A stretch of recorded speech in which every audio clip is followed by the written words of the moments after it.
उन्होंने मुझे फोन किया और जैसे अपने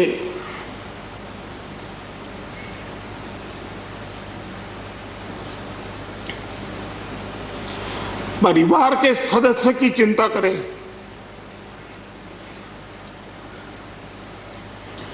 वैसी चिंता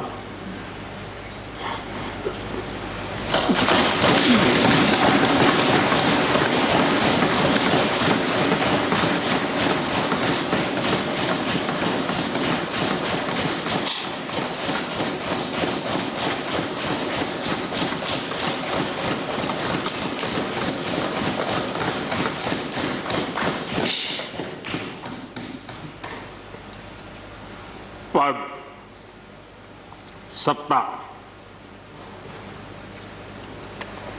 जीवन में आती रहती है, लेकिन उसे कैसे पचाना,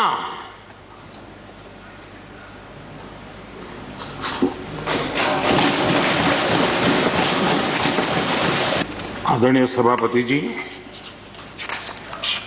आज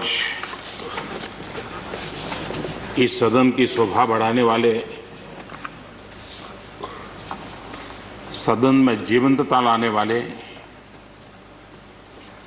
और सदन के माध्यम से जनसेवा में रत ऐसे 4 हमारे साथी, उनका कार्यकाल पूर्ण होने के कारण नए कार्य की ओर कदम रख रहे हैं। श्रीमान गुलाम नबी आजाद जी, श्रीमान शमशेर सिंह जी, मीर मोहम्मद फैयाज जी, नाजिर अहमद जी, मैं आप चारों महानुभावों को इस सदन की शोभा बढ़ाने के लिए, आपके अनुभव का, आपके ज्ञान का सदन को और देश को लाभ देने के लिए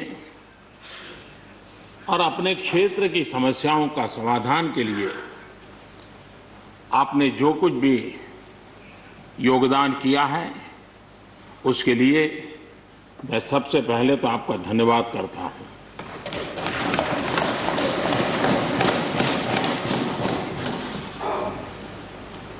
मीर मोहम्मद जी और नाजिर अहमद जी, ये दोनों ऐसे साथी, सदन में शायद उनकी तरफ बहुत कम लोगों का ध्यान गया होगा, लेकिन कोई भी सत्र ऐसा नहीं होगा कि जिनके साथ मुझे मेरी चैम्बर में बैठ करके अलग अलग विषयों पर सुनने का, समझने का मौका न मिला। इवन कश्मीर की भी बारीकियां जब उनके साथ बैठता था, कभी कभी तो वो परिवार के साथ भी आते थे, इतने अनेक पहलू मेरे सामने रखते थे, वो मेरे लिए भी बड़ा एनलाइटनिंग रहता था। तो मैं हमारे इन दोनों साथियों का, जो मेरे साथ व्यक्तिगत रूप से नाता रहा और जो जानकारियां मुझे वो मिलती थी, मैं उसके लिए उनका हृदय से आभार भी व्यक्त करता हूं।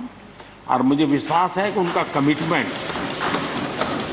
और उनकी क्षमता, ये दोनों देश के लिए और विशेष करके जम्मू कश्मीर के लिए काम आएगी। देश की एकता, देश के सुख शांति वैभव को बढ़ाने में काम आएगी, जब मुझे पूरा विश्वास है। हमारे एक साथी शमशेर सिंह जी, अब तो याद भी नहीं रहा कितने सालों से मैं उनके साथ काम करता रहा हूं, क्योंकि मैं संगठन की दुनिया में का इंसान रहा, इसी क्षेत्र में मैं काम करता था। कई वर्षों तक जम्मू कश्मीर में भी काम करने का मौका मिला। तो मेरे साथी कार्यकर्ता के रूप में कभी एक स्कूटर पर ट्रैवल करने का मौका मिलता था। बहुत छोटी आयु में जो इमरजेंसी में जेल में गए, उसमें शमशेर सिंह जी थे।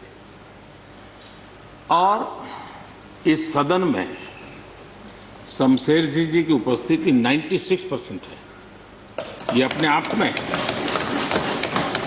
यानी जो दायित्व जनता ने उनको दिया उसको बिल्कुल 100% निभाने का प्रयास। मृदुभाषी हैं, सरल है, और मुझे विश्वास है कि जम्मू कश्मीर से रिटायर होने वाले 4 आदरणीय सदस्यों के लिए उनके जीवन का यह कार्यकाल सबसे उत्तम कार्यकाल है, क्योंकि इतिहास ने एक नई करवट बदली है और जिसके वो साक्षी बने हैं, सहयात्री बने हैं। ये उनके जीवन की बहुत बड़ी घटना है। श्रीमान गुलाम नबी जी, मुझे चिंता इस बात की है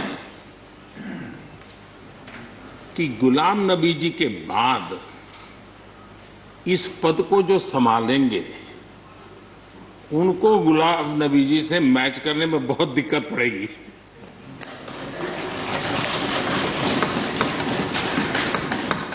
क्योंकि गुलाम नबी जी अपने दल की चिंता करते थे, लेकिन देश की और सदन की भी उतनी ही चिंता करते थे। ये छोटी बात नहीं है जी, ये बहुत बड़ी बात है जी। वरना अपोजिशन के लीडर के रूप में अपना दबदबा पैदा करना, ये सब मोह किसी को भी हो सकता है, लेकिन उन्होंने सदन से, मैं शरद पवार जी को भी इसी कैटेगरी में रखता हूं, वे सदन की और देश की चिंता को प्रायोरिटी देने वाले नेताओं में से रहे। गुलाम नबी जी ने बखूबी इस काम को निभाया है। मुझे याद है इस कोरोना काल में मैं एक फ्लोर लीडर्स की मीटिंग कर रहा था, तो उसी दिन गुलाम नबी जी का फोन आया। तो मोदी जी, ये तो ठीक है आप करते हैं, लेकिन आप एक काम कीजिए, सभी पार्टी लीडर्स की मीटिंग जरूर बुलाइए। मुझे अच्छा लगा कि उन्होंने पार्टी लीडर्स के साथ, सभी पार्टी अध्यक्षों के साथ बैठने का मुझे सुझाव दिया, और मैंने उस मीटिंग को किया भी। वो गुलाम नबी जी के सुझाव पर किया था। और मुझे कहने में, यानी इस प्रकार का संपर्क, और उसका मूल कारण है कि उनको दोनों तरफ का अनुभव रहा है, सत्ता दल का भी और विपक्ष का। 28 साल कार्यकाल, ये अपने आप में बहुत बड़ी बात होती है जी। बहुत साल पहले की बात है, शायद अटल जी की सरकार होगी, मुझे याद नहीं रहा। मैं यहाँ सदन में किसी काम से आया था, मैं तो तब राजनीति में नहीं था, ये इलेक्टोरल पॉलिटिक्स में नहीं था, मैं संगठन का काम करता था। तो मैं और गुलाम नबी जी ऐसे ही लॉबी में गप्पे मार रहे थे। अब जैसा पत्रकारों का स्वभाव रहता है, बराबर नजर लगाए बैठे थे कि ये दोनों का मेल कैसे हो सकता है। हम हंसी खुशी से बातें कर रहे थे, तो हम जैसे ही निकले तो पत्रकारों ने घेर लिया। गुलाम नबी जी ने बहुत बढ़िया जवाब दिया था। वो जवाब हम लोगों के लिए बहुत काम आने वाला है। उन्होंने कहा, भाई देखिए, आप लोग हमको अखबारों में या टीवी माध्यमों में या पब्लिक मीटिंग में लड़ते झगड़ के देखते हो, लेकिन सचमुच में इस छत के नीचे हम जैसे एक परिवार का वातावरण कहीं नहीं होता है। इतनी हमारी आत्महत्या होती है, इतने सुख दुख होते हैं। ये जो स्पिरिट है, वो स्पिरिट अपने आप में बहुत बड़ी बात होती है। गुलाम नबी जी का एक शौक शायद बहुत कम लोगों को पता होगा, और कभी उनके साथ बैठोगे तो बताएंगे। हम सरकारी बंगलों में रहते हैं, तो बंगले की दीवारें, अपना सोफा सेट, उसी के आसपास हमारा दिमाग रहता है। लेकिन गुलाम नबी जी ने उस बंगले में जो बगीचा बनाया है, यानी एक प्रकार से कश्मीर की घाटी की याद दिला दे, ऐसा बगीचा बनाया है। और इसका उनको गर्व भी है। वो समय देते हैं, नई नई चीजें जोड़ते हैं, और हर बार जब कंपटीशन होती है तो उनका बंगला नंबर 1 ले आता है। यानी अपने सरकारी जगह को भी कितने प्यार से संभालना, यानी बिल्कुल मन से उन्होंने इसको संभाला है। जब आप मुख्यमंत्री थे, मैं भी एक राज्य का मुख्यमंत्री के नाते काम करता था, हमारी बहुत गहरी निकटता रही उस कालखंड में। शायद ही कोई ऐसी घटना मिल सकती है कि जबकि हम दोनों के बीच में कोई संपर्क सेतु न रहा हो। एक बार गुजरात के यात्री, क्योंकि जम्मू कश्मीर में जाने वाले टूरिस्ट में गुजरात बहुत बड़ा नंबर रहता है, और टेररिस्टों ने पर हमला कर दिया। करीब 8 लोग शायद मारे गए। सबसे पहले गुलाम नबी जी का मुझे फोन आया।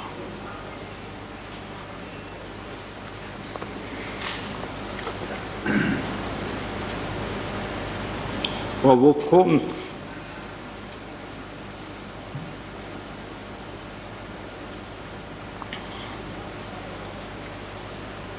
सिर्फ सूचना देने का नहीं था,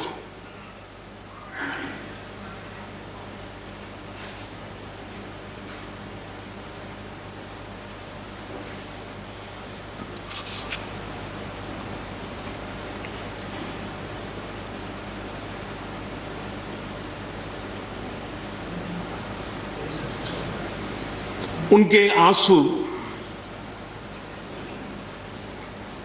रुक नहीं रहे थे। फोन पे उस समय प्रणब मुखर्जी साहब डिफेंस मिनिस्टर थे। मैंने उनको फोन किया। मैंने कहा साहब अगर फोर्स का हवाई जहाज मिल जाए इन डेड बॉडी को लाने के लिए। रात देर हो गई थी। प्रणब मुखर्जी साहब ने कहा आप चिंता मत कीजिए, मैं करता हूं व्यवस्था। लेकिन रात में फिर गुलाम नबी जी का फोन आया। वे एयरपोर्ट थे।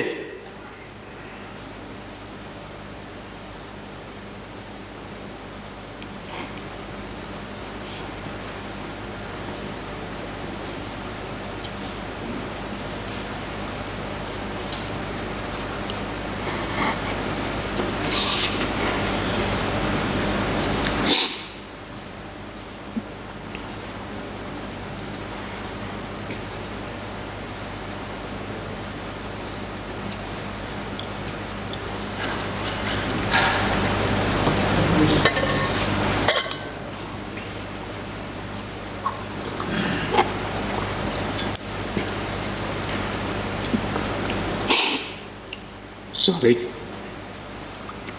उस रात को एयरपोर्ट से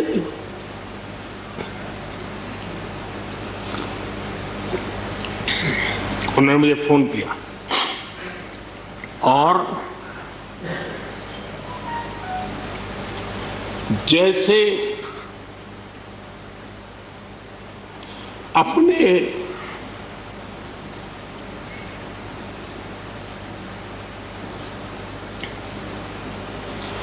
परिवार के सदस्य की चिंता करें,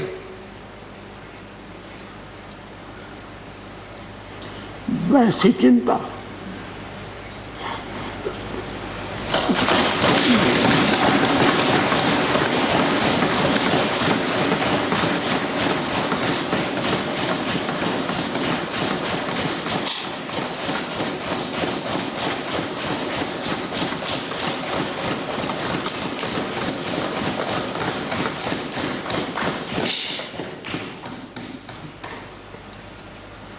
पद, सत्ता जीवन में आती रहती है, लेकिन उसे कैसे पचाना,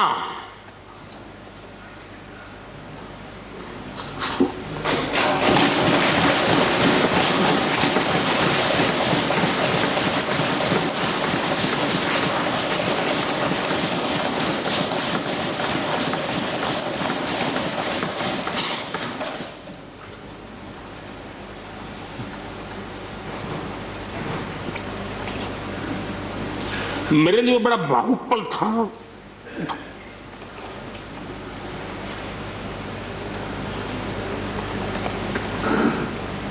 दूसरे दिन सुबह फोन आया कि मोदी जी सब लोग पहुंच गए।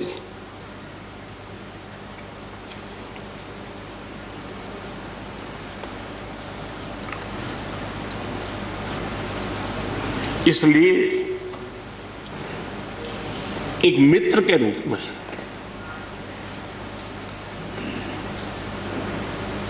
गुलाम नबी जी को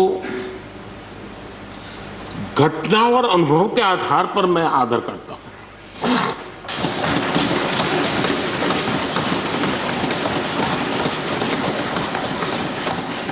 और मुझे पूरा विश्वास है कि उनकी सौम्यता, उनकी नम्रता, इस देश के लिए कुछ कर गुजरने की उनकी कामना, वो कभी उनको चैन से बैठने नहीं देगी।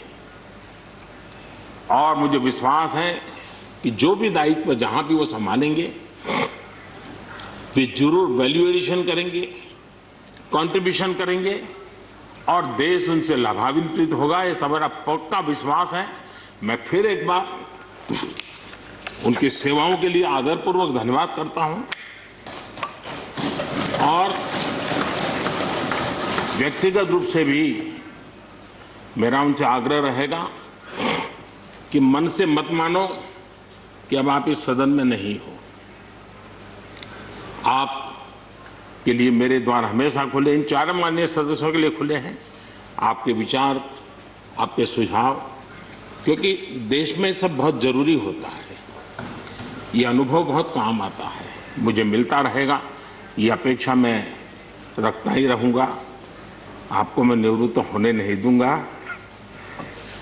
फिर एक बार बहुत शुभकामनाएं, धन्यवाद।